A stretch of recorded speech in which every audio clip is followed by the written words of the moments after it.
Alors régulièrement, vous aurez à mettre en forme un document pour pouvoir l'imprimer. Pour pouvoir mettre en forme votre document avant impression, vous allez travailler avec le ruban mise en page, avec la première partie de ce ruban.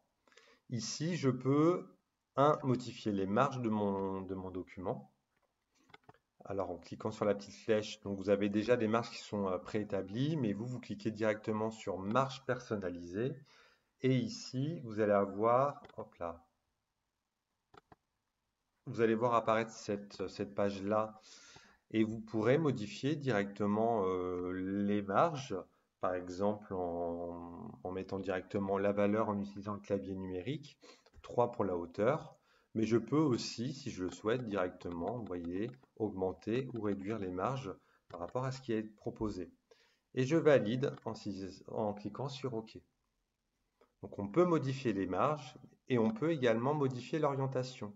Donc l'orientation, donc là je suis en mode portrait et je peux changer de mode et passer en mode paysage où là on va tourner la page de sens.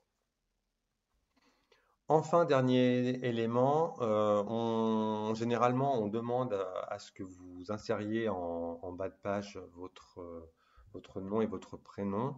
Pour insérer votre nom bon, et votre prénom, par exemple, en bas de page ou en haut de page, c'est assez simple.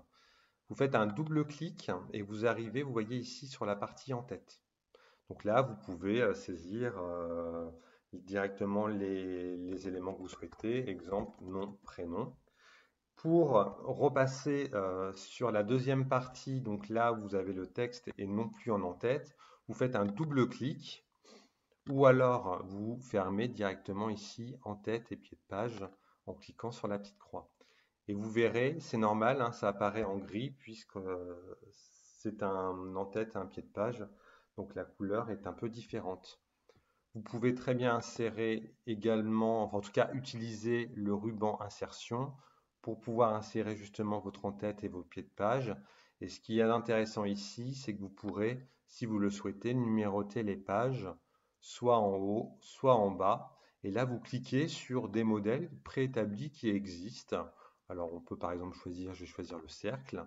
Et vous voyez, le PC, lui, intègre directement mon numéro de page. Donc là, j'ai qu'une page.